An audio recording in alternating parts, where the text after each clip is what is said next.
por la psicopatología del sueño y las tendencias instintivas.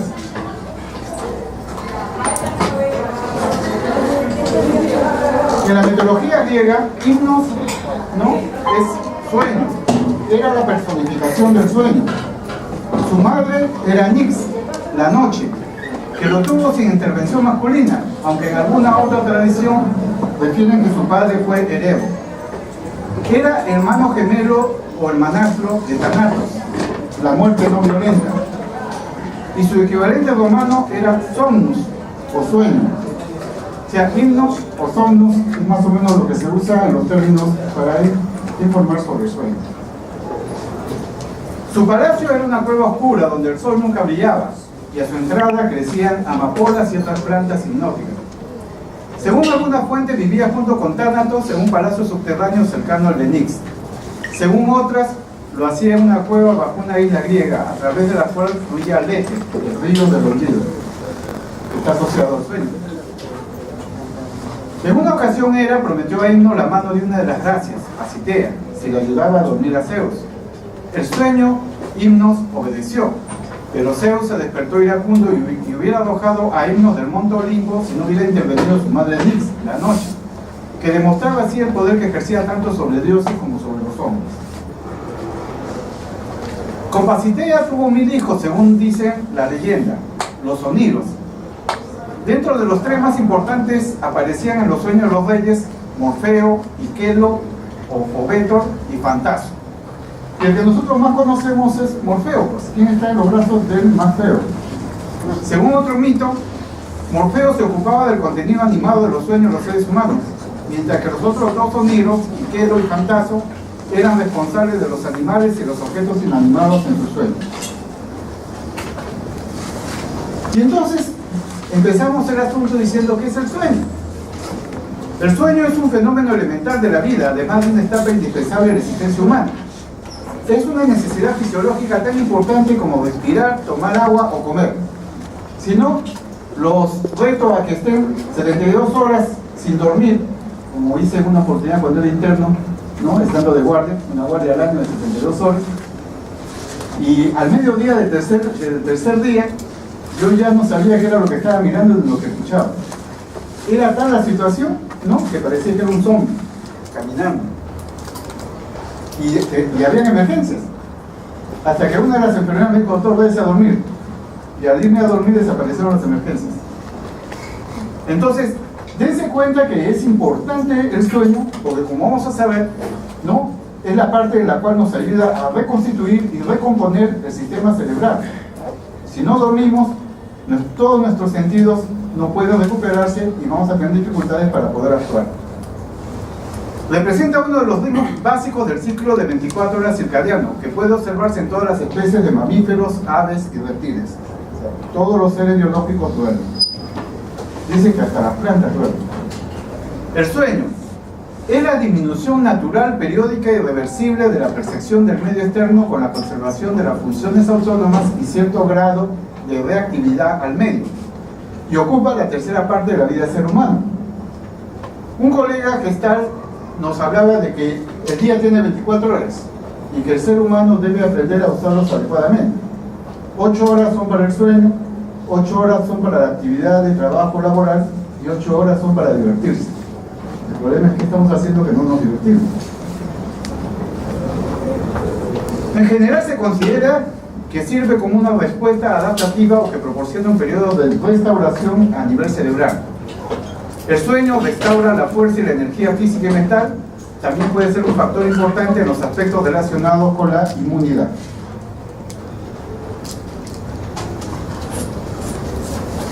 Necesidades del sueño.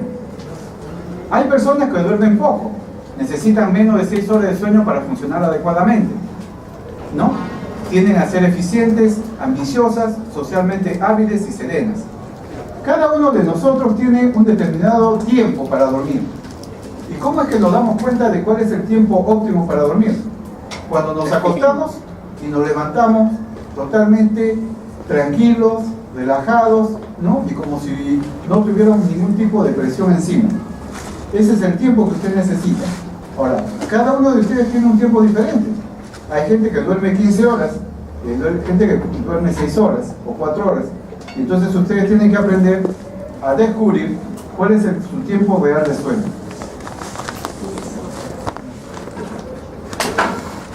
Las necesidades de sueño aumentan cuando uno tiene un trabajo físico, cuando uno hace ejercicios, cuando uno se enferma, en el embarazo, en la situación de estrés mental y en el incremento de la actividad mental. Es interesante que los periodos REM aumentan después de la exposición a estímulos psicológicos intensos, como situaciones en las que hay que aprender cosas difíciles, el estrés, así como el empleo de sustancias químicas o drogas que reducen la actividad de las catecolaminas cerebrales. Vamos a hablar entonces del ritmo sueño-vigilia. El reloj natural del organismo sigue un ciclo de 25 horas, no sigue un ciclo de 24. Por eso es que van a encontrar que el ritmo de circadiano que ustedes tienen, de repente no encadena con las 24 horas del día. Pueden haber factores externos como la luz, la oscuridad, las rutinas diarias, los periodos de alimentación, que pueden incorporar a las personas al reloj de las 24 horas. El sueño está influenciado por los ritmos biológicos.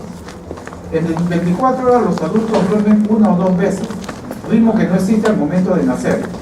O sea, al momento de nacer uno duerme casi 24 horas.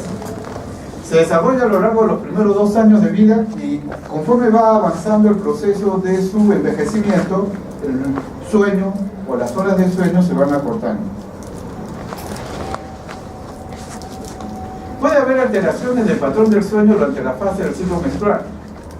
Las siestas presentan grandes diferencias entre sí en cuanto a sus proporciones de sueño REM y no REM. Una persona que duerma normalmente por la noche, una siesta por la mañana o al mediodía incluye una gran proporción del sueño REM, mientras que una siesta realizada por la tarde o al anochecer tiene mucho menos sueño REM.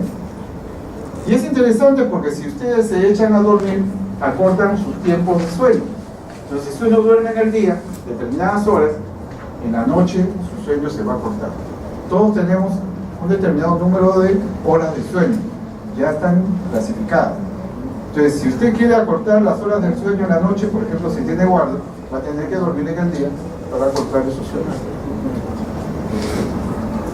Existe también el fenómeno de que después de haber volado del este al oeste, las personas tratan de convencer a su organismo de dormir a una hora que está desincronizada con alguno de sus ciclos, de tal forma que usted permanece despierto a pesar de que ha llegado a un lugar donde es, por ejemplo, horas de dormir. El sueño no es uniforme, tiene etapas. Hay 2 etapas bien claras en el sueño no-mor y el sueño mor. El sueño del movimiento ocular, ¿no?, que está asociado a los sueños.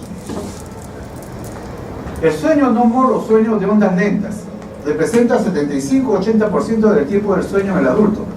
Y en esta etapa los músculos se relajan, la actividad somática está presente, el sujeto promedio efectúa un ajuste postural cada 20 minutos y algunos lo hacen cada 5 minutos.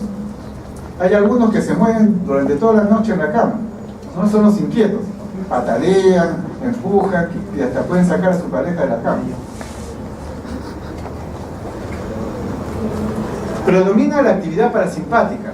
La frecuencia cardíaca y la presión arterial disminuyen mientras la actividad gastrointestinal aumenta. Y es la fase 4 dentro del sueño no-mor que es la más difícil de interrumpir, donde es más difícil despertar a una persona. Entonces tenemos los estadios del sueño no-mor. En el estadio 1, que va del 3 al 8% del tiempo del sueño total, hay una disminución del tono muscular y la frecuencia cardíaca. Hay una respiración pausada y hay movimientos oculares lentos. En el estadio 2, que es el estadio más abundante de toda la noche, ocupa entre 45 y 55% del sueño total en el adulto sano. El estadio 3 y 4, o denominados sueños lentos, donde se presentan las ondas delta y delta, ¿no?, ocupa del 15 al 20% del tiempo total del sueño. La fase 4 es la más difícil de interrumpir. Cuando uno está en fase 4, aunque pase un terremoto, ¿no?, o se caiga un camión o algo por delante, usted no se despierta. El sueño mor o sueño activo se distingue por el movimiento rápido de los ojos. O sea, si usted observa a un paciente y está observando el movimiento de sus ojos, cuando empieza a notar que el movimiento de sus ojos se acelera, es que está en sueño activo. En esa etapa hay pérdida del tono muscular en todo el cuerpo. Solo los músculos esqueléticos que controlan los movimientos de los ojos, del oído medio y de la respiración están activos. Se pierde la capacidad para regular la temperatura corporal, por lo que cambia de acuerdo con la temperatura ambiente, ¿no? Existe miosis, o sea, disminución de la pupila, y la mayor parte de los movimientos del ojo son lentos y circulares combinados con discretos movimientos rápidos. Se incrementa en esta etapa el umbral del despertar por estímulos externos, o sea, es más difícil despertar al sujeto. Es frecuente que ocurran despertares espontáneos. Cuando se despierta en esta etapa se recuerda el sueño que uno ha estado soñando. Solo en esta etapa es que uno recuerda lo que ha estado soñando cuando lo despierta. Entonces tenemos acá, de una forma sintética, las fases del sueño, según estadios, sueño no REM y sueño REM, y las actividades que cada uno de ellos presenta, o las características que cada uno presenta. Podemos hacer diferencias entre el sueño no MOR o no REM y el sueño REM. Desde el punto de vista de la electrooculografía, no hay movimientos oculares rápidos en el sueño no MOR y en el MOR sí. Desde el punto de vista de la electromiografía, hay relajación parcial, y en el sueño REM, atonía de músculos, o sea, todos los músculos están relajados. La presión arterial, la frecuencia cardíaca y el gasto cardíaco, el metabolismo cerebral de la glucosa, la temperatura corporal y la frecuencia respiratoria está disminuida en el sueño no REM. Mientras tanto, en el sueño REM puede haber variaciones en la presión arterial, la frecuencia cardíaca, el gasto cardíaco sí está disminuido, el metabolismo cerebral, sin embargo, de la glucosa está acelerado. Por eso es que se dice que hay mayor actividad cerebral en el sueño REM. Se pierde la termorregulación y la frecuencia respiratoria varía. Y tenemos que en la actividad mental lo que tiene el paciente son vivencias organizadas en el sueño REM, a diferencia del sueño no REM.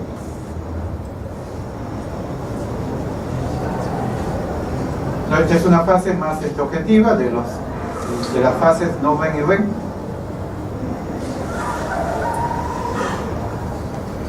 El adulto normal altera periodos de sueño no MOR y MOR a intervalos regulares. Los 4 estadios del sueño no MOR ocurren durante un periodo de 30 a 45 minutos y a continuación se regresa al estadio 2 que se continúa con un sueño MOR. El primer sueño MOR aparece a los 90 minutos aproximadamente de haberse uno dormido y tiene corta duración. Este ciclo de sueño, que va de un sueño MOR a otro, se repite 4 o 5 veces durante la noche, pero se va ampliando en el aspecto de que los sueños o el tiempo del sueño REM se va incrementando.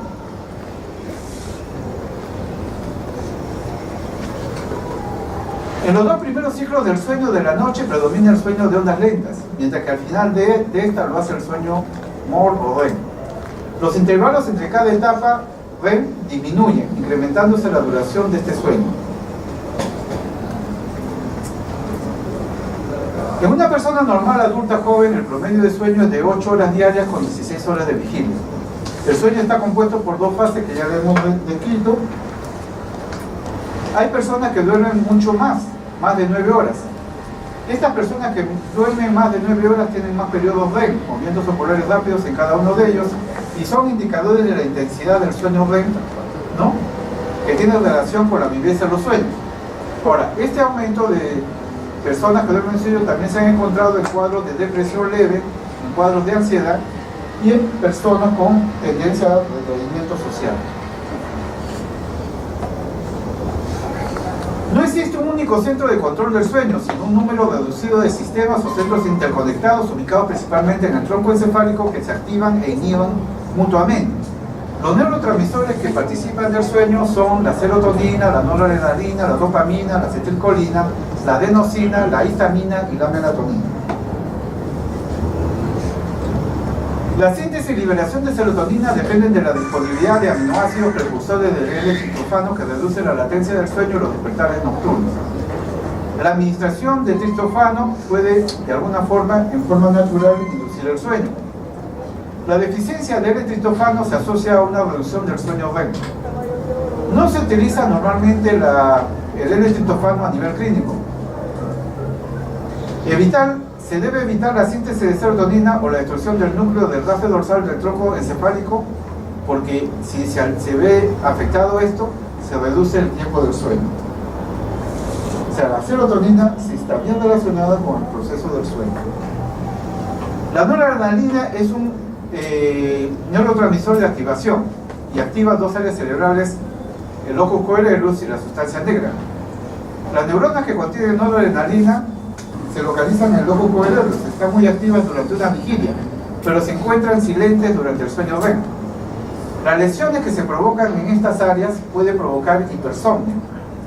En seres humanos, la estimulación eléctrica del locus coeruleus altera profundamente los parámetros del sueño.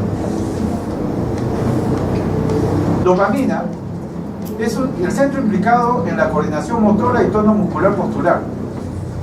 Las anfetaminas, que son estimulantes que aumentan la vigilia y disminuyen el sueño no REM. Entonces, la dopamina es liberada por efecto de las anfetaminas y esto provoca que aumente la vigilia y disminuya el sueño no REM.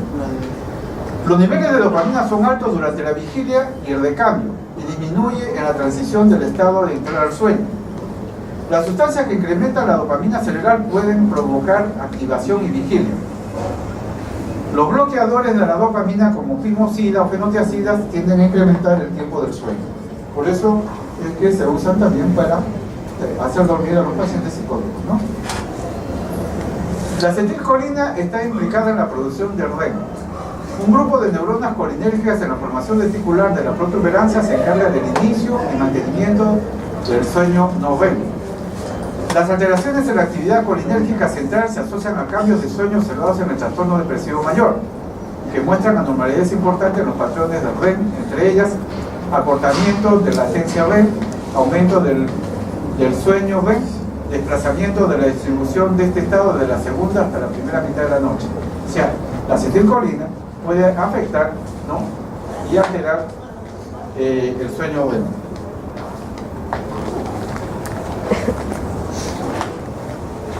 Las sustancias que reducen el sueño REM, como los antidepresivos, producen efectos beneficiosos sobre la depresión. Los pacientes con demencia tipo Alzheimer presentan alteraciones en el sueño caracterizadas por una reducción de REM y de ondas lentas. Por eso es importante, ¿no?, manejar, aumentar la acetilcolina en estos pacientes con procesos de demencia. La adenosina es un nucleósido de purina que tiene efectos sedantes inhibitorios sobre la actividad neuronal. La cafeína disminuye el sueño por el bloqueo del receptor de adenosina. O sea, cuando ustedes toman café, están bloqueando adenosina. Y al bloquear adenosina, están haciendo que uno no tenga efectos sedantes por sueño. La adenosina aumenta el sueño REM y no REM. No se identifica todavía el papel de la adenosina en la vigilia. Esa es una de las conclusiones que se encuentran. Histamina. Su papel en el ciclo vigilia-sueño se identificó en base a observaciones farmacológicas en el mantenimiento de la vigilia y del efecto sedante de los antagonistas de los receptores H1. En los humanos produce somnolencia. La histamina acorta la latencia del sueño. No modifica significativamente el sueño nocturno, por ello es un componente frecuente en los inductores del sueño. El principal problema que se puede crear es que se puede crear una tolerancia rápida al efecto inócuo. Los medicamentos que actúan sobre los receptores H2 no parecen tener efecto sobre la vigilia, pero aumenta la cantidad del sueño delta, el sueño profundo.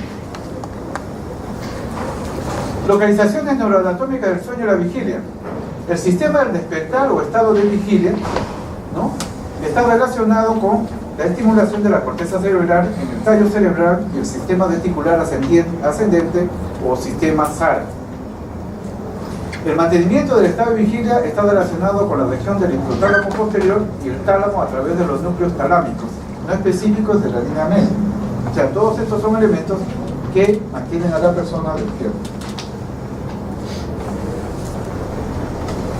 El núcleo del RAFE en el mesencéfalo, ¿no?, tiene neuronas ricas en serotonina.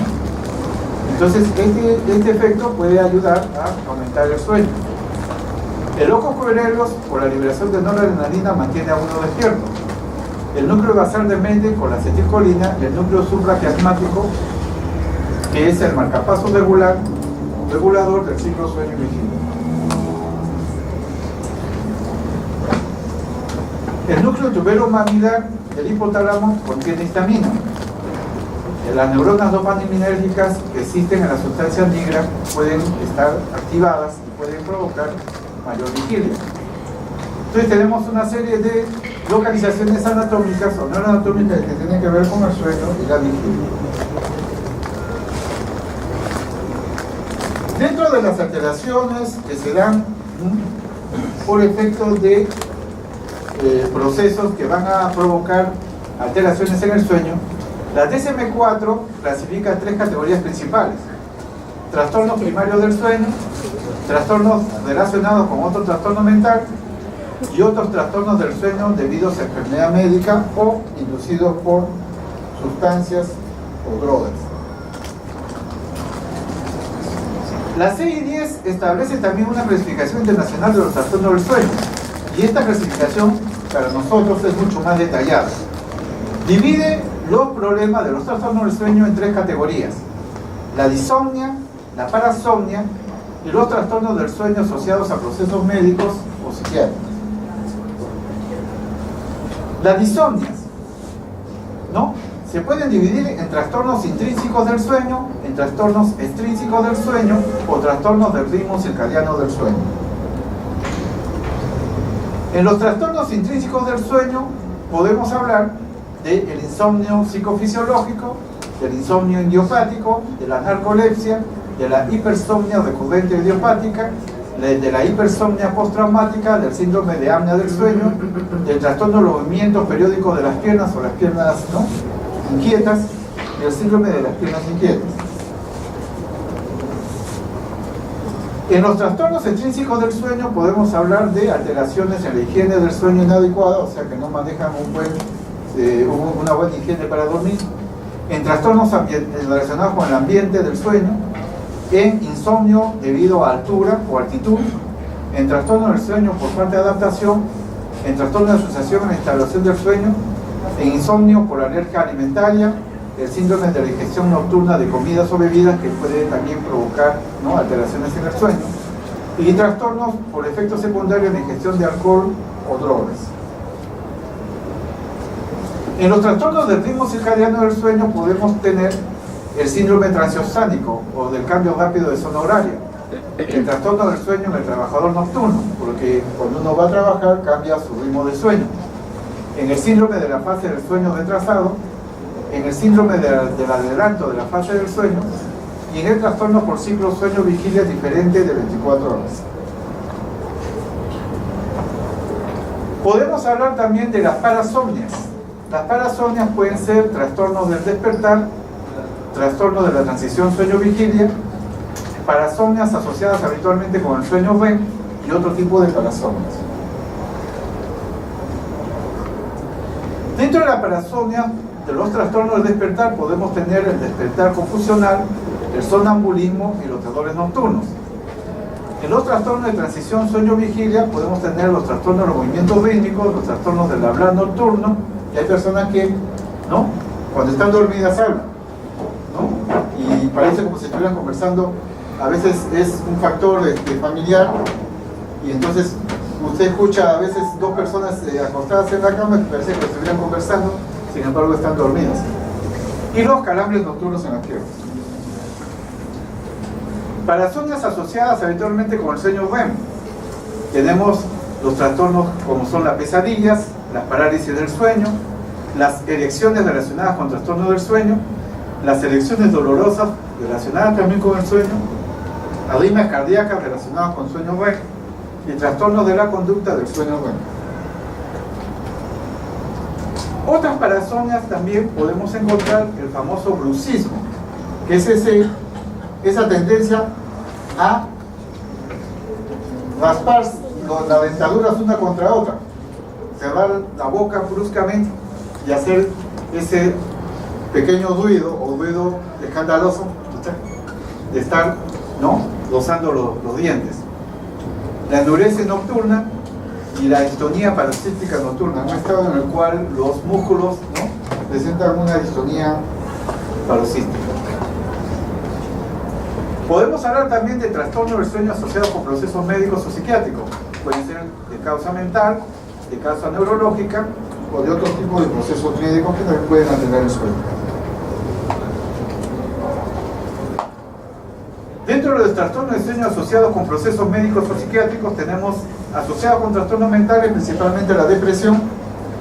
La depresión típica está asociada con insomnio y eso es real. La depresión atípica está asociada con sueño incrementado. Trastornos asociados con trastornos neurológicos tenemos, ¿no?, los trastornos degenerativos cerebrales, la enfermedad de Parkinson, ¿no?, que va con insomnio, depresión, incluso hasta psicosis e ideación suicida, insomnio familiar, epilepsia relacionada con el sueño, o sea que presenta cuadros epilépticos solamente cuando duerme, y cefaleas, ¿no?, que se realizan solamente durante el sueño. Asociados a otros procesos médicos podemos tener la enfermedad del sueño provocada por la tripasomaniasis africana, la isquemia cardíaca nocturna, la neumopatía obstructiva crónica, el asma relacionado con el sueño, el reflujo gastroesofágico relacionado con el sueño. Acuérdense que en esta etapa del sueño aumenta, en la fase NOVEM, un aumento de la actividad gastrointestinal y esto puede provocar un reflujo gastroesofágico, ¿no?, relacionado con el sueño, la enfermedad ulcerosa péptica y el síndrome de fibrositis. Vamos a hablar de algunos tipos de insomnio. Por ejemplo, el insomnio.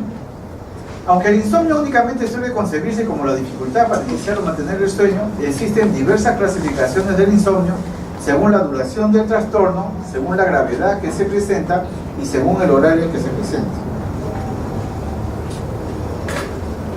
Según la duración, podemos hablar de un insomnio transitorio o agudo que dura menos de 4 semanas, un insomnio a corto plazo o subagudo que va entre las 4 y menos de 3 o 6 meses, y un insomnio crónico que va de 3 a 6 meses para adelante. En función de la severidad del insomnio, podemos hablar del insomnio leve o ligero, en el que existe un mínimo deterioro de la calidad de vida, el insomnio moderado, que se da cada noche, en el que empiezan a surgir ciertos signos de deterioro en la calidad de vida, con síntomas de irritabilidad, ansiedad y fatiga, y el insomnio severo o grave, en que los síntomas se sufren con mayor intensidad y la calidad de vida se ve bastante afectada. Por los horarios, podemos hablar de un insomnio inicial o de conciliación, o sea, dificultad leve o grave para iniciar el sueño, intermedio de mantenimiento. En vez de dormir toda la noche de continuo, la persona se despierta varias veces durante la noche. Y el terminal o de final de sueño o de despertar precoz, conocido por los expertos como insomnio matinal. La persona despierta poco o mucho antes de la hora que tenía planeada hacerlo. El insomnio primario se plantea, ¿no?, dificultades para conciliar o mantener el sueño durante al menos un mes, y es independiente de cualquier enfermedad física o mental conocida. Para poder hablar de insomnio primario, tenemos que tener esta característica. Está caracterizada por problemas para conciliar el sueño de repetidos despertares. Hay aumento de la activación fisiológico-psicológica nocturna y un condicionamiento negativo respecto al sueño. Hay preocupación por conseguir dormir lo suficiente y una frustración y malestar, ¿no?, que presenta el paciente que se queja de este insomnio primario.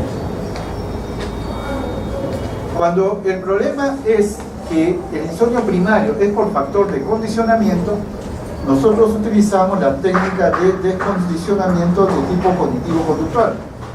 Por ejemplo, utilizar la cama solamente para dormir. Si no se ha dormido después de 5 minutos de estar acostado en la cama, levantarse y realizar alguna actividad.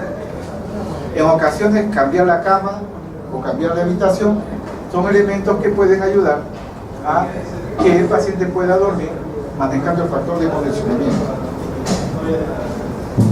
También nos puede ayudar mucho en las relaciones sexuales. En el caso mucho más en los varones que en las mujeres, unas buenas relaciones sexuales van a provocar un buen sueño, ¿no?, en la persona que lo realiza. También podemos usar para el insomnio primario benzodiazepinas, ¿no?, que son inductoras de sueño, como vamos a ver, Zolpidem, que es un hipnótico no benzodiazepínicos, y otros agentes hipnóticos. Somníferos de larga duración, no utilizarlo más de 2 semanas, porque pueden provocar tolerancia y abstinencia. ¿Esos cuáles son? ¿Cuál? Los somníferos de larga duración, ¿cuáles? Pueden ser, por ejemplo, benzodiazepinas de acción prolongada, diazepam. Diazepam tiene efecto prolongado y si se va acumulando va a provocar alteraciones posteriores. En el insomnio primario pues, se puede hacer algunos cambios en los hábitos, mantener un horario regular de sueño y vigilia, evitar el exceso del uso de cafeína y comidas copiosas antes de dormir y realizar una actividad física adecuada. Porque muchas veces el problema también es que el cuerpo necesita cansarse. Si uno hace ejercicios durante todo el día, cuando llega a la cama cae como un tronco y no se mueve. Pero si ustedes solamente se dedican a manejar su sistema cerebral y no manejan su sistema físico, no hacen deportes, entonces van a tener el problema de insomnio primario. El insomnio psicofisiológico se presenta como una queja primaria en torno a la dificultad para irse a dormir. Un paciente puede referir que esta situación se ha mantenido durante años y niega que esté asociada a periodos de estrés en su vida. Sin embargo, lo que uno detecta es que este insomnio se presenta en situaciones de estrés. Los objetos asociados con el sueño, como la cama o el dormitorio, se convierten en estímulos que evocan el insomnio. Por eso, a veces se denomina también insomnio condicionado. Suele darse en combinación con otras causas de insomnio, como los episodios de estrés y trastornos de ansiedad, síndrome de retraso de la fase del sueño, consumo y abstinencia de fármacos hipnóticos. Así como tenemos el insomnio, también podemos tener la hipersomnia primaria, o sea, el exceso de somnolencia que dura al menos un mes. Aquí no hay problemas en relación a la calidad del sueño y somnolencia diurna. No hay dificultades con el estado de ánimo, motivación o rendimiento durante la vigilia. El sueño excesivo puede ser un patrón de toda la vida y tener incidencia familiar, o sea, sucede que muchas personas, como volvemos a decir, pueden tener más horas de sueño de lo normal. Si a usted le dice que debe dormir 8 horas y su cuerpo le pide 12 o 15 horas, puede ser que esto sea así. Tiene tendencia a ser recurrente si existen periodos de somnolencia excesiva de al menos 3 días y se producen varias veces al año durante un mínimo de 2 años para poder diagnosticarse hipersomnia primaria. El tratamiento, generalmente el uso de fármacos estimulantes. Se pueden usar anfetaminas, pero hay que ver que el problema de la anfetamina lleva a la dependencia. Puede usarse también fármacos antidepresivos no sedantes. Ahora tenemos un medicamento que se está desarrollando, que es un medicamento que justo disminuye el sueño y que se está utilizando con mayor intensidad. Y tiene mucho más, lo estamos utilizando los médicos.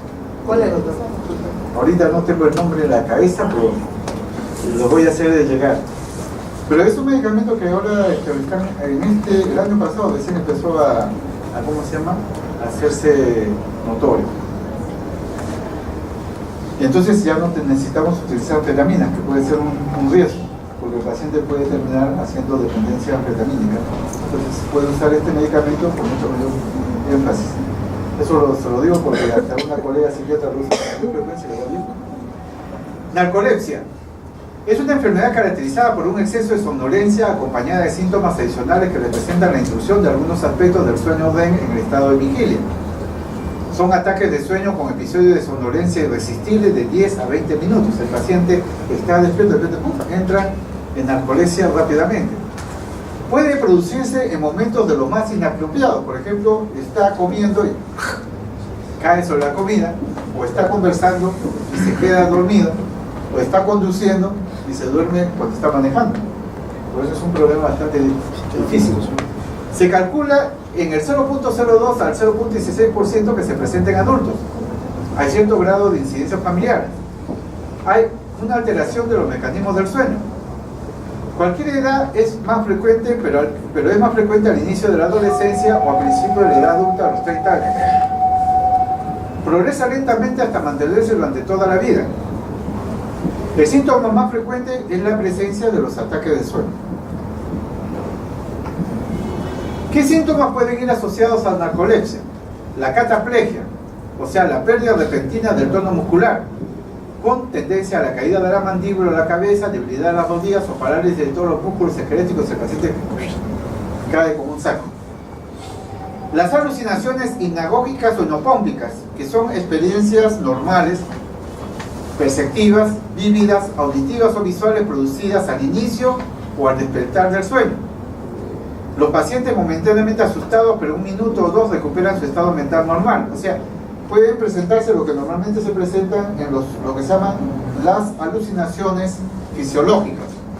Estas alucinaciones fisiológicas son las que se presentan cuando uno entra en una estrechez de la conciencia, y es muy frecuente al inicio o al final del sueño. Por ejemplo, usted está durmiendo, de repente siente que lo llama alguna persona importante. Usted se despierta totalmente y no hay nadie delante, pero ha escuchado su voz. Es que lo que ha pasado es que la disminución del estado de conciencia ha provocado esta situación estimulante.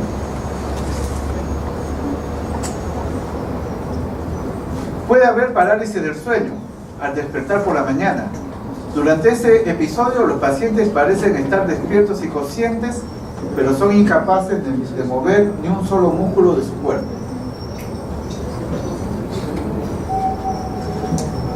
En el tratamiento de la narcolepsia no existe cura, pero es posible controlar los síntomas. Debe hacerse un régimen de siestas obligatorias en un momento concreto del día, ajustes del estilo de vida, necesita consejo psicológico, cuidado general de la salud y buen estado cardiovascular, y cuando hace falta medicamentos, los más utilizados son los estimulantes, en este caso el modafinilo, que es un estimulante para lograr mantenerlo despierto. Hablamos también del trastorno del sueño relacionado con la respiración. Se caracteriza por la interrupción del sueño que da lugar a un exceso de somnolencia o insomnio debido a una alteración del sueño relacionada con la respiración. Puede producirse durante el sueño estados de apnea, hipoapnea o desaturación de oxígeno, que va a provocar disminución de la oxigenación cerebral. Hay trastornos del sistema respiratorio que pueden provocar hipersomnia. Por ejemplo, el apnea del sueño puede provocar que la persona continúe dormida por disminución del flujo sanguíneo, y entonces esto es un riesgo. Y la hipoventilación central alveolar.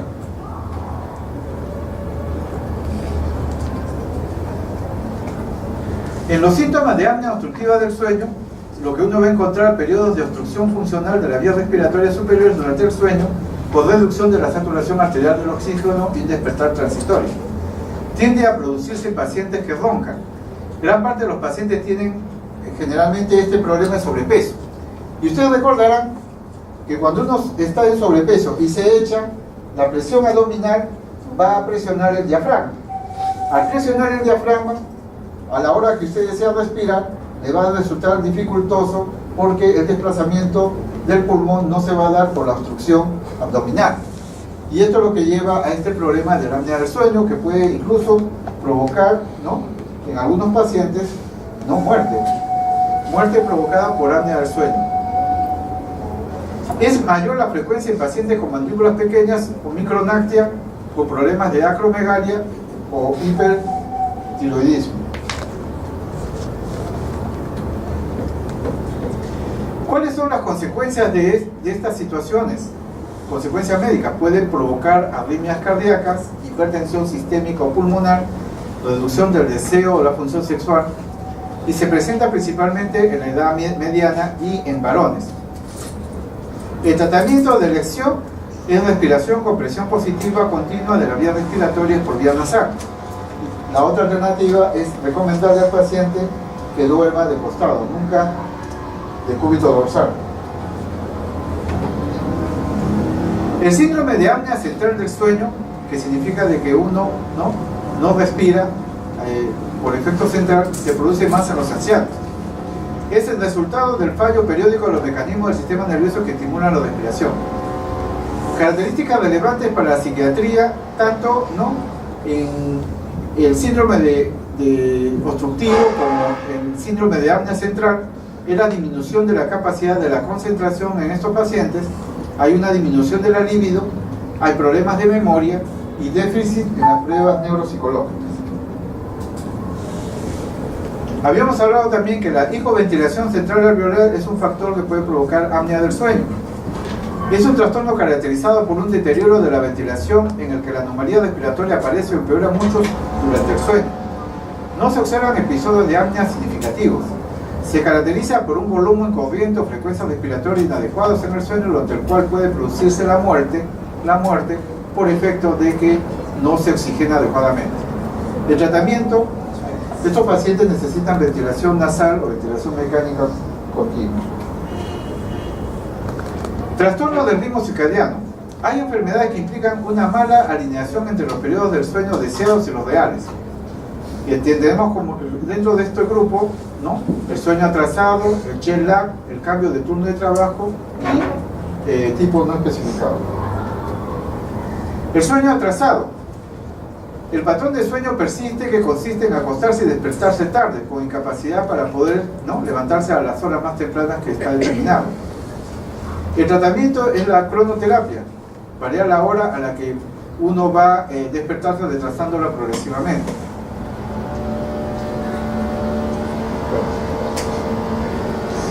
El jet lag es la somnolencia y estado de alerta presentes en los procesos cuando uno hace repetidos viajes que van a pasar en la línea meridional y van a provocar cambios en el uso horario. El cambio de turno de trabajo. Este insomnio aparece a las horas que el individuo, ¿no?, cuando tiene una carga excesiva de trabajo, en vez de estar despierto, va a tener problemas para poder dormir. Entonces decimos que la parasomnia es un fenómeno infrecuente o indeseable que parece de repente durante el sueño, o que se produce en el umbral entre despertar y el sueño, que aparece durante las fases 3 y 4 y por lo tanto se asocia a un mal recuerdo de la alteración del sueño. Tenemos trastornos del despertar, como el sonambulismo, donde la persona hace una secuencia de conductas complejas pero está dormida. Se presenta en el primer tercio del sueño durante la fase no REM, episodios 3 y 4. A veces progresa sin que tenga una conciencia plena o un recuerdo posterior del episodio de sonambulismo.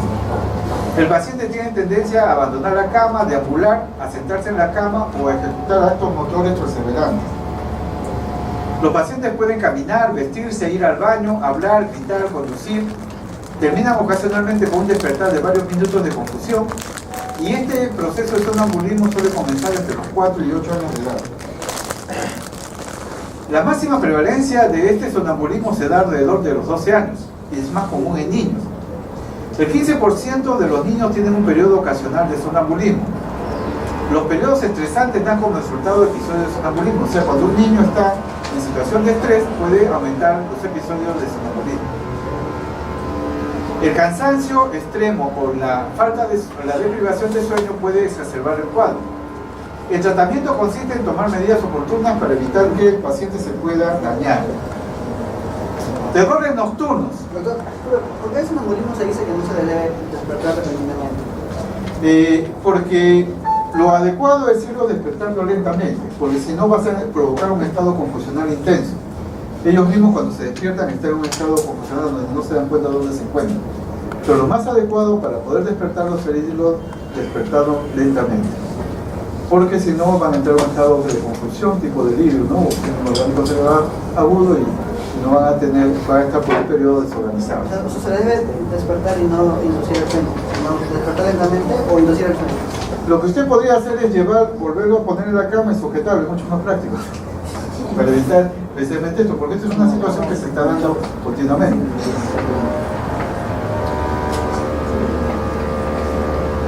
Terrores nocturnos.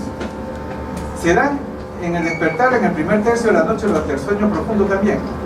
El paciente inicia con gritos desgarradores y llantos. Hay manifestaciones de conducta intensa, de ansiedad, casi pánico.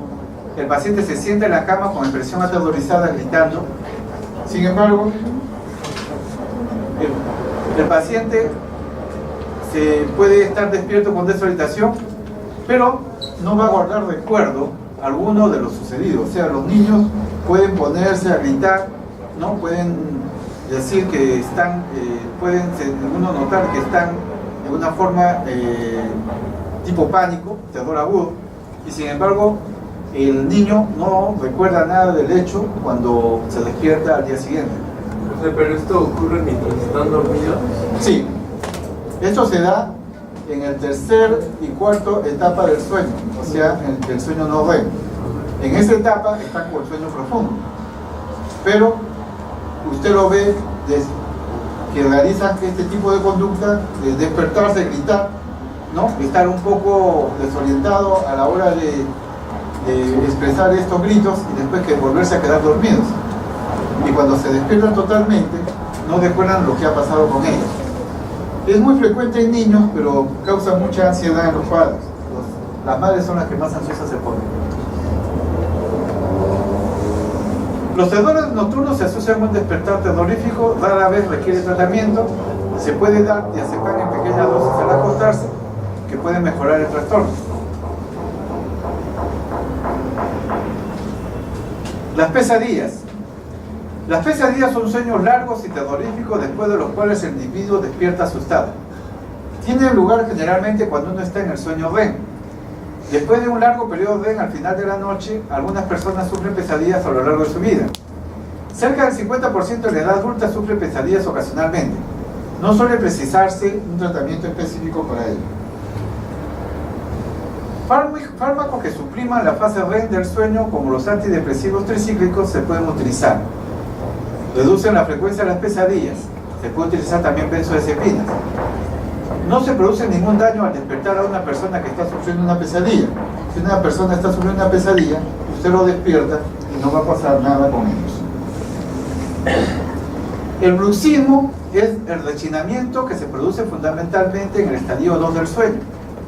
No es apreciado usualmente solo cuando produce dolor en la mandíbula por la mañana. O sea, uno lo siente solamente cuando el paciente refiere dolor a la hora de despertarse en la mañana y siente que la mandíbula le duele.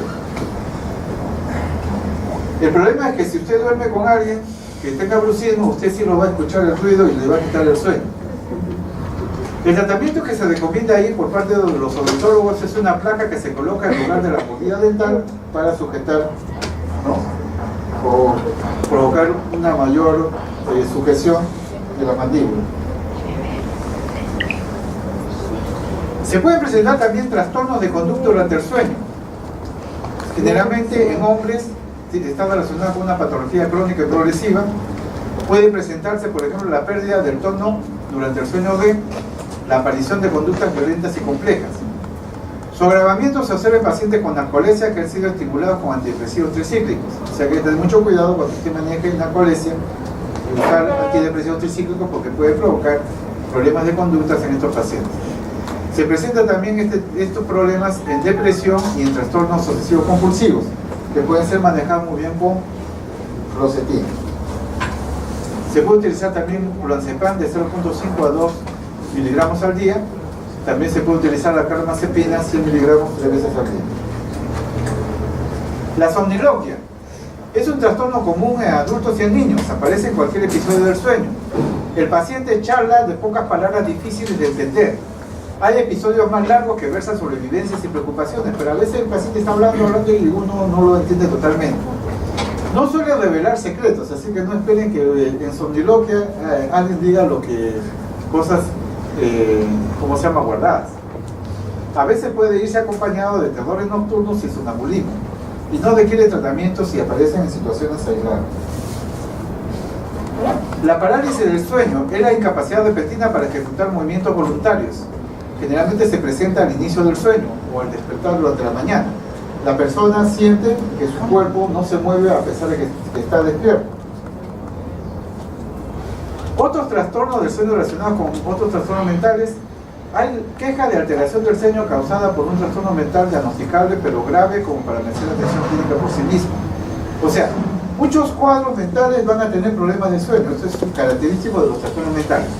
Solo se va a catalogar trastorno del sueño relacionado con otros trastornos mentales cuando este es de tal situación, ¿no?, o gravedad que merezca una atención clínica individualizada. Insomnios relacionados con trastornos del eje 1, trastornos mentales y eje 2, ¿no?, retardo mental y trastorno de personalidad. Son insomnios que duran un mes, Están asociados a síntomas psicológicos y comportamientos de trastornos mentales clínicamente demostrables. No siempre consiste en dificultad para conciliar el sueño, suele ser secundario a ansiedad, es más común en mujeres que en varones. El insomnio asociado con trastorno depresivo mayor se caracteriza por una conciliación normal, pero con despertares en la segunda mitad de la noche y despertar temprano en la mañana. La mañana es el peor momento del día para muchos pacientes con depresión mayor, y entonces va mejorando su estado de humor conforme avanza el día. La deprivación parcial o total del sueño acelera la respuesta a la medicación antidepresiva. O sea, la medicación antidepresiva es importante aquí. Síntomas emocionales y cognitivos están presentes, puede haber taquicardia, puede haber aumento de la frecuencia respiratoria. En episodios maníacos y trastornos bipolares 2 suelen ser casos extremos de necesidad del sueño, porque, acuérdense, en un trastorno bipolar, y esto es para ustedes, un paciente con trastorno bipolar y insomnio, el insomnio está significando una recaída del cuadro, es un signo de alarma. Cuando ustedes tengan un paciente bipolar que empieza a perder el sueño, empiecen a preocuparse porque el paciente está decayendo en el cuadro. Otras patologías asociadas con insomnio incluyen el trastorno de estrés postraumático, que va a acompañar pesadillas. El trastorno obsesivo compulsivo por sus rituales puede provocar alteraciones del sueño, y los problemas alimentarios también pueden ir asociados a alteraciones del sueño.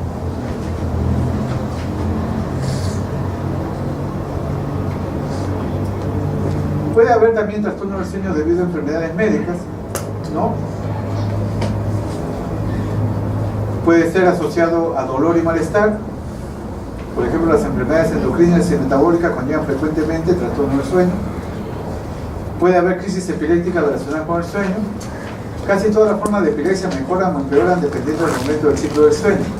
Cuando aparece la epilepsia en el sueño se llama epilepsia del sueño. Cefaleas, racimos y migraña paroxística crónica que se puede presentar con el sueño. Las cefaleas racimos son dolores de cabeza unilaterales graves, se presentan durante el sueño. La migraña paroxística aparece todos los días, es unilateral y de menor duración. Síndrome de deglución anormal relacionada con el sueño. Es un trastorno que ocurre durante el sueño, es una deglución inadecuada, puede haber aspiración de saliva, tos y ahogo, y puede provocar breves alteraciones al despertar al paciente bruscamente por esta sensación de ahogo.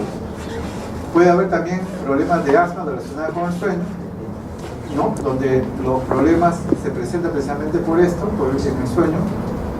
Puede haber también alteraciones cardiovasculares relacionadas con el sueño, como alteración del ritmo cardíaco, insuficiencia miocárdica, insuficiencia coronaria, irritabilidad en la tensión arterial. Ya hemos hablado del reflujo gastroesofágico, se puede presentar por la noche con quemazón, dolor retroesternal, sensación de opresión en el pecho, mal sabor de la boca, tos con ahogo y dificultad vaga para respirar. Puede haber también hemoglobinuria paroxística nocturna o hemólisis relacionada con el sueño, que es una anemia hemolítica crónica, que es muy rara, que se va a provocar, ¿no?, una hemólisis intravascular, ¿no?, y la subsiguiente hemoglobinuria, que se aceleran durante el sueño y colorea entonces en la mañana la orina del paciente.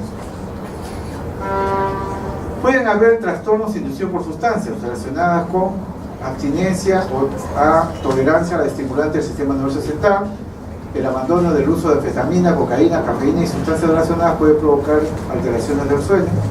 La somnolencia puede estar asociada a la depresión grave, ¿no?, que puede ocasionar proporciones suicidas. El abuso del alcohol por la noche causa somnolencia y dificultad para levantarse en la mañana. El insomnio se puede asociar a la tolerancia o retirada de hipnóticos sedantes como benzodiazepinas, barbitúricos y hidrato de cloruro. El consumo de más de 30 días es bien tolerado por algunos, pero otros pueden comenzar a tener trastorno del sueño y muchos despertares rápidos. Puede provocarse también el problema del uso de estimulantes del sistema nervioso como causa de insomnio. El medicamento puede provocar que pierda peso. Las bebidas con cafeína, los adrenérgicos, ¿no?, son estimulantes. Entonces uno tiene que tener mucho cuidado de supervisar la evolución del tratamiento. Cualquier fármaco con acción sedante o tranquilizante, como benzodiazepina, fenotiacinas, antidepresivos, clínicos, ¿no?, cuando hay problemas en el manejo de estos medicamentos puede provocarse alteraciones del sueño, y el uso de drogas también va a provocar eso.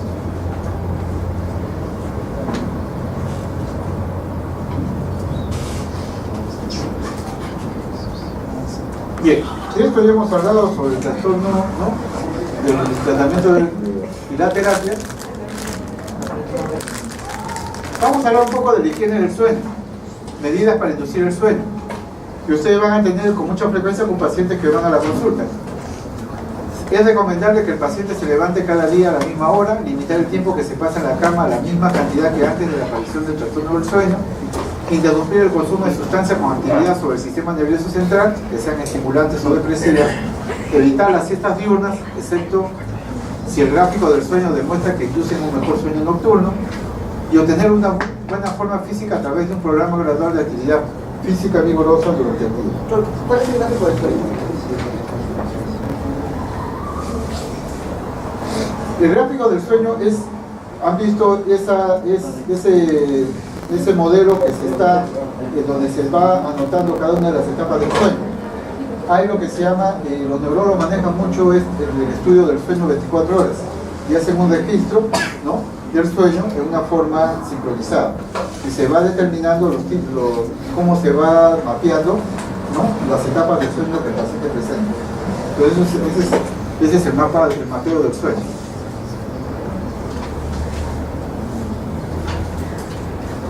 Evitar la estimulación a última hora del día, reemplazar la televisión por la radio, por lecturas relajadas, porque la televisión provoca insomnio, después altera el ritmo del sueño.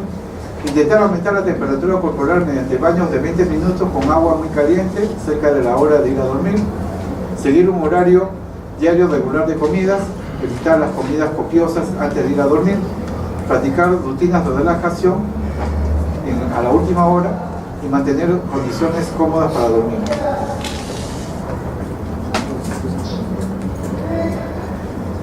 Después de haber hablado sobre el sueño y haber provocado en algunos de ustedes un estado de somnolencia intensa, vamos a pasar a algunos pequeños elementos porque ya nos está ganando el tiempo. Vamos a hablar ahora de las tendencias instintivas. Hablamos de impulso, motivación y voluntad. Nuestro patrón congénito de conducta se denomina instinto. Existe posibilidad de cambiar o modificar las pautas congénitas de conducta en virtud de nuestra plasticidad neuronal. O sea, nosotros podemos modificar nuestro patrón congénito.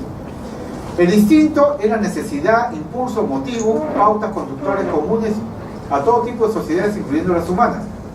Ciertos instintos motivacionales primarios reposan en fundamentos biológicos, como por ejemplo el hambre, el sueño, la sexualidad, la agresividad y la excreción son parte de nuestro código genético.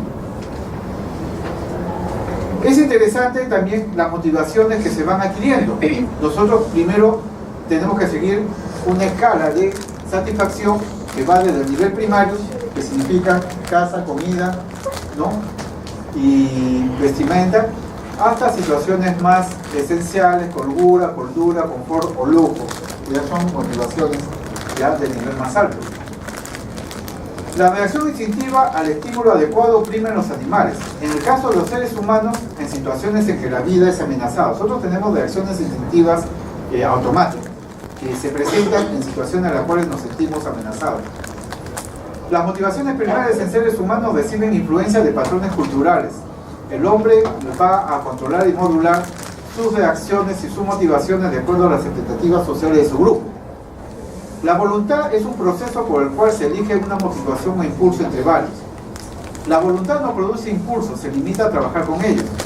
Tiende a inclinarse por lo corporalmente placentero, lo psicológicamente agradable, lo espiritualmente satisfactorio.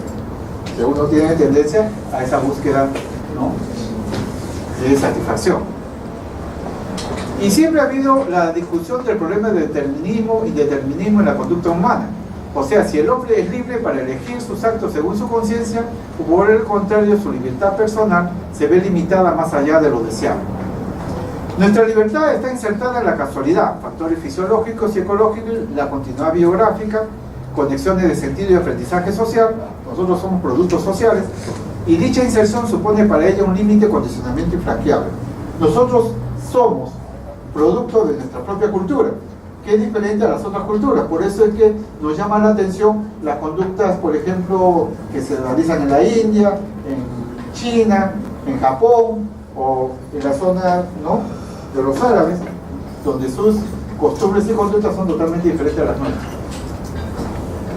¿Qué alteraciones vamos a poder tener en los procesos no instintivos? Trastornos de la excreción, que tienen que ver con la misión y defecación, suponen problemas del desarrollo del autocontrol sobre el esfínter vesical y anal. ¿Qué se puede presentar? Enuresis, falta de control de la vejiga y consiste en la emisión repetida de orina sobre la ropa durante el día, estando el niño despierto o frecuentemente en la noche estando dormido. Se espera como mínimo 5 años de edad cronológica o 4 años de edad mental para considerarlo como un problema que necesita atención. ¿Ok? Entonces, pero hay muchas madres que se asustan y ya están llevando al niño a los 3 años, no quieren que controlen la orina. Y esto, no, nosotros tenemos que esperar a que la madurez neurofisiológica ayude a controlar o a tener control sobre estos elementos. La encopresis es el descontrol del esfínter anal y se caracteriza por la emisión de heces en lugares inapropiados, ya sea voluntaria o involuntariamente. Las causas pueden ser disfunciones anatómicas, estreñimiento crónico, situaciones de estrés y la presentación por parte del niño de trastornos afectivos o de conducta. En adultos, la incontinencia fecal puede verse a trastornos neurológicos, a síndrome de orgánicos cerebrales con demencia o a lesiones medulares. Trastornos de la conducta alimentaria. Comer y beber son actividades que responden a la satisfacción de las necesidades nutritivas, ¿no? Y en nuestra supervivencia, el comer es un instinto básico que está genéticamente determinado. El apetito sí es una variante motivacional. Uno puede comer seleccionado, pero el hambre sí es una necesidad básica de nosotros. Y este comer y beber puede también suponer un aspecto simbólico, como la vinculación del niño con su madre en las primeras etapas. Dentro de la psicopatología de los trastornos de la conducta alimentaria se contempla la comprensión de los 3 niveles organizativos de la personalidad: el neurobiológico, el psicológico y el social o relacional. Desde la neurobiología existe lo que se llama el circuito alimentario neuroendocrino, que está asociado al núcleo gangliano, el hipotálamo lateral, el sistema reticular ascendente y el eje ascendir del sistema adrenal glucocorticoide. Además de 2 sistemas que controlan la ingesta, uno dependiente de receptores opioides y dopaminérgicos que inciden en la selección de los alimentos apetitosos y ricos en grasa, y otro relacionado con el neuropéptido y relacionado con la insulina destinado a la selección de hidratos de carbono. Ambos sistemas relacionados con mecanismos, ¿no?, con sensación de saciedad, que están relacionados con los neurotransmisores de noradrenalina, serotonina y GABA. En la necesidad básica de hambre o sed hay lo que se llama la etapa apetitiva o exploratoria, que en el estado general y difuso, ¿no?, uno siente el tono desagradable de la necesidad de comer o de tomar sed o de beber. Entonces uno siente, en el caso de la sensación de beber, uno tiene la sensación de sequedad de la boca, de los labios y la garganta, ¿no?, y esa sensación rasposa que necesita pasar la saliva. En la etapa ejecutiva hay una integración de valencias específicas e inespecíficas. La exploración se compone de conductas complejas y plásticas donde predomina lo específico. La consumación del apetito se reduce a un acto breve y estereotipado. Una satisfacción intestinal excesiva, como beber o comer en demasía, se puede traducir en sentimientos desagradables de hartazgo o saciedad. Hay también, aparte de estos elementos de tipo biológico, factores psicosociales que actúan en la alimentación, no solo como moduladores de bases neurobiológicas, sino como predisponentes y perpetuantes. Dentro de estos factores socioculturales pueden haber hábitos alimentarios, las modas, o sea, gente que solo quiere comer comida orgánica, ¿no? Ahora ya hay un problema ahí también con el exceso de comer comida orgánica, o determinados tipos de alimentos como vegetales, no quieren ser carnívoros, y depende mucho de la percepción social de la imagen corporal. Cada uno de nosotros modula su imagen corporal por la vista de los demás, no de uno. Es interesante esto, ¿no? La imagen corporal de nosotros se integra a través de los ojos de terceros. Son los terceros los que nos dan a nosotros una imagen corporal. La exageración del impulso de comer, ¿no?, puede llevar a situaciones como la voracidad y la glotonería, y constituye necesidad impulsiva de ingerir comida, mientras que la potomanía, que no es un insulto, era necesidad impulsiva de ingerir grandes cantidades de líquido, por si acaso. no es un insulto.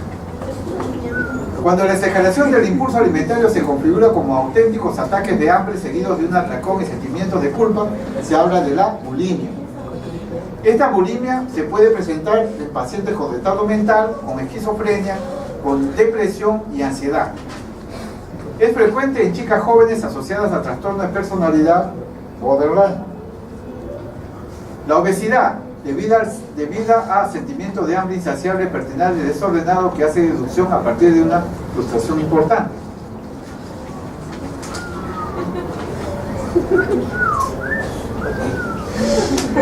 La anorexia es la reducción o inhibición de la conducta alimentaria, es lo opuesto. Se tiene que diferenciar de la citofobia, o miedo exagerado a la comida, definida como el rechazo de los alimentos propios de los enfermos psicóticos. En la anorexia lo que encontramos son las faltas de ganas de comer. La anorexia nerviosa presenta 3 deseos básicos: autodestrucción, espiritualización y rechazo de lo material, y una desexualización o rechazo de la feminidad propia de la mujer. Entonces hay 3 elementos, los 3 deseos básicos asociados a la anorexia. La pica consiste en la ingesta de sustancias no nutritivas. Como, ¿a qué se refiere con espiritualización?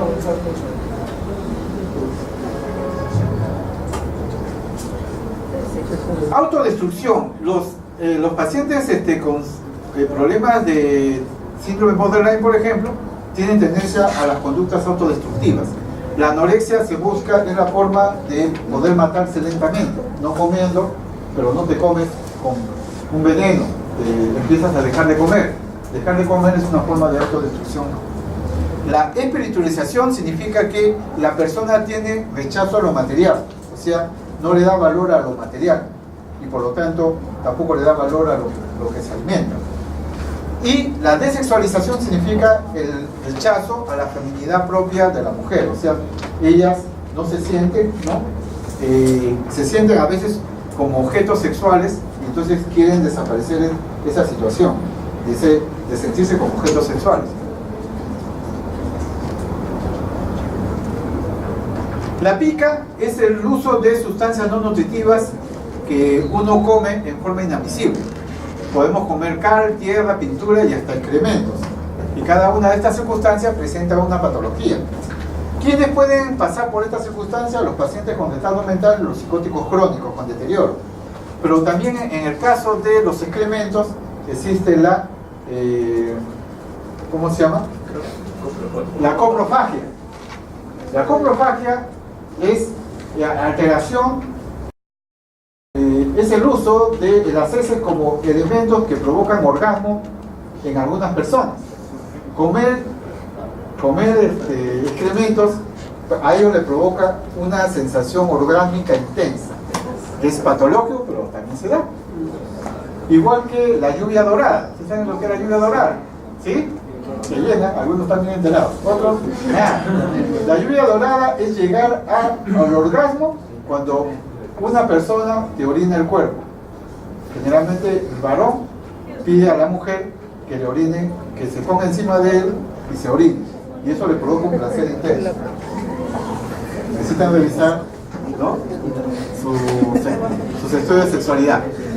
El medicismo está relacionado con lo que nosotros llamamos la conducta rumiante. Ustedes han visto a las llamas, a las alpacas, ¿no?, a las vacas, que tienen 4 estómagos. Entonces comen, regurgitan, mascan y lo vuelven a comer. Entonces el medicismo se presenta también en ciertas patologías como retardo mental o psicosis crónica, donde la persona ha comido, regurgita lo que ha comido, lo chacha, lo vuelve a comer, lo vuelve a sacar y lo sigue chachando, ¿no? Esa es como la llama, ¿no? Rumia. Y entonces esa es una alteración alimentaria que se presenta con mucha frecuencia en este tipo de patologías. Trastorno de la conducta agresiva. La agresividad es pauta de conducta que obedece a motivaciones diversas, desde la defensa innata contra peligros que amenazan la integridad personal, pasando por reacciones agresivas ante frustraciones de la vida cotidiana, hasta la conducta agresiva sensibilizada y promocionada por la presión sociocultural. combate, ¿no? Y todas estas situaciones desarrollan mucho estos aspectos de agresividad. En unos casos la motivación es más defensiva y en otras puede ser ofensiva. Desde el punto de vista neurobiológico, está comprometido el circuito neuroendocrino de la agresividad, siendo la noradrenalina el neurotransmisor de acciones agresivas y la adrenalina el agente del miedo y de activación del estado de alerta o de preparación para la lucha. El mecanismo psicológico que despierta la agresividad humana es la frustración, que es el sentimiento de miedo, celos o envidia. El perfil típico de un sujeto muy agresivo consiste en un nivel de agresividad elevado unido a un bajo umbral para la frustración. Entonces son personas que no toleran la frustración. Conductas heteroagresivas. Sujetos sobreprotegidos en la infancia, con una madre ansiosa, candidatos a perfil de preagresividad. O sea, las madres sobreprotectoras pueden llevar a desarrollar con personas, ¿no?, muy sobreprotegidas con tendencia a conductas heteroagresivas. El motivo es la educación sistemática en el sí conduce a no tolerar el no. O sea, todo se lo dan, pues.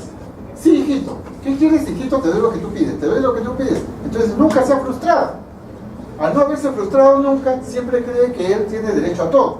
Y entonces alguien le frustra y automáticamente arremete contra él. Podemos tener también personalidades neuróticas con acusada timidez, donde el complejo de inferioridad plantea por compensación una exagerada necesidad de autoafirmarse, de decir, no, yo puedo.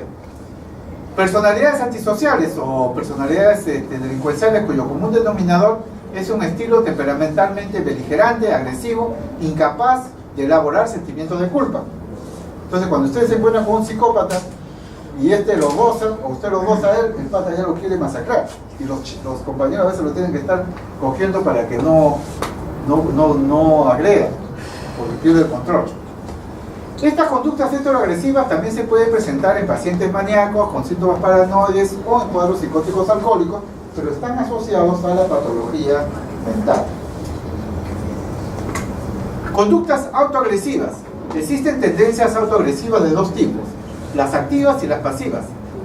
Estas últimas menos frecuentes, limitadas a enfermos esquizofrénicos, ¿no?, indiferentes a todo que se dejan agredir. O sea, hay pacientes esquizofrénicos que se dejan lesionar. Me acordaba mucho de dos pacientes psicóticas crónicas de larga estancia en el hospital. Una le decía a la otra, dame tu orejita, y la otra le daba la orejita y se dejaba comer. O sea, se dejaba comer, literalmente. Se comía su oreja. Entonces teníamos que estarlo separando a las dos. Las tendencias activas, conductas autoagresivas y conductas suicidas, son las conductas de tipo activo autoagresivo, ¿no? Conductas autoagresivas y conductas suicidas. En el primer caso, pacientes depresivos que se causan lesiones corporales para expiar sus culpas, esquizofrénicos que se automutilan llegando a arrancarse un globo ocular o sección de alguna extremidad. Uno de ellos se llegó a cortarse. He visto varios pacientes varones cortarse el pene, ¿no?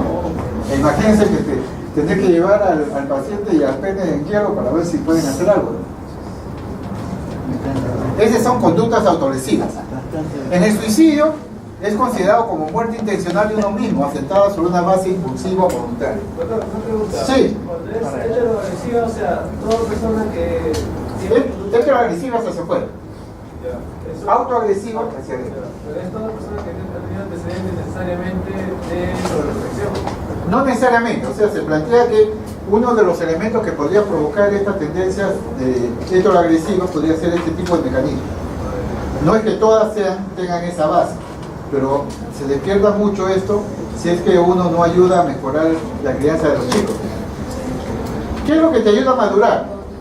Cuando te frustran, cuando te dicen no, ahí maduras.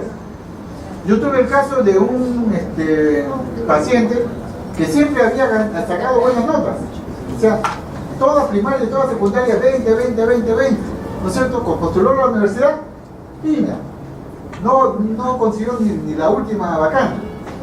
¿Y qué le chocó a él? Le provocó un cuadro psicótico, ver al último de su clase entrar a la universidad. Entonces, ¿para qué nos sirve la frustración? para madurar. Si no te frustras, nunca vas a madurar. ¿Ok? Tentativa de suicidio se incluye en caso de suicidio fallido con independencia de que el fallo se deba al empleo de medios inadecuados, la intervención de terceros o por el tratamiento psicológico médico que se ha hecho. El acto suicida es un esquema de conducta donde se incluyen los suicidios consumados, frustrados y meras tentativas. Se distinguen tres actos: el acto en cortocircuito, la reacción de fuga ante una situación intolerable y el acto teatral demostrativo. O sea, puede haber que el suicidio tenga tres fuentes, ¿no? En el primer caso, el de cortocircuito, es lo que sería un impulso. O sea, el paciente intenta matarse de forma impulsiva. Se ven con mucha frecuencia los problemas borderline. La chica adolescente pelea con la mamá, se gritan todo, va a ganar impulsivamente veneno y se lo toma, o se corta. Esa es forma impulsiva. Puede ser como reacción de fuga ante una situación intolerable, o puede ser un acto teatral demostrativo, los famosos suicidios manipulatorios, que también se dan. El acto suicida en niños mayores y adolescentes obedece a una motivación afectiva distinta. Así, en el primer acto por miedo o pánico, en el suicidio por fuga, por desesperanza, y en el suicidio teatral por chantaje o venganza.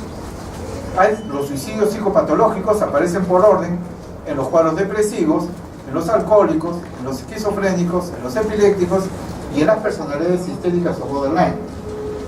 50% de los suicidios corresponden a depresión, 25% a trastornos psicóticos y el otro 25% a trastornos neuróticos, personalidad y problemas de dependencia de drogas. Esto ya es para que lo revisen ustedes, ¿no? Son preguntas para introducción psicopatológica. Vamos a hablar de los trastornos de la voluntad. La voluntad entendida como el proceso fundamental de elegir una motivación o impulso entre varios. Los trastornos de la voluntad se distribuyen en hipobulia y las vivencias de influencia sobre la personalidad. En los estados de abulia o hipobulia prevalece lo automático y lo impulsivo sobre la decisión personal y libre. Esta debilidad o pérdida de voluntad denominada abolición se produce en personas con trastornos mentales de cierta intensidad. La hipobulia es una especie de voluntad primitiva e inferior manifestada en cuadros histeroides. Las vivencias de influencia sobre voluntad, el paciente refiere que está influenciado de afuera, generalmente está relacionado con trastornos delirantes de tipo psicótico, principalmente esquizofrénicos. Son espíritus, diablos, fenómenos naturales. Y tenemos también, dentro de las alteraciones de la voluntad, el negativismo y la obediencia automática.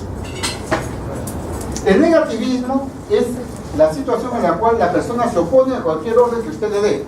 Pero hay dos tipos de negativismo: activo y pasivo. Negativismo activo es cuando usted le dice abra la boca, no quiere abrirla, usted le intenta abrir la boca y el paciente cierra la boca. Ese es negativismo activo. Negativismo pasivo es cuando usted le dice lo mismo, abra la boca, no lo quiere hacer, pero usted le puede abrir la boca moviéndole el maxilar. Ese es pasivo. Y la obediencia automática es también una patología en la cual usted le puede decir a la persona tírate por la ventana y pues se tira. Es una situación en la cual la voluntad del paciente está sometida a cualquier estímulo externo. De tal forma que uno dice cuélgate y se va y se cuelga. O sea, se llama obediencia automática. Y se da en cuadros psicóticos, por supuesto. Muy bien. Quedamos acá.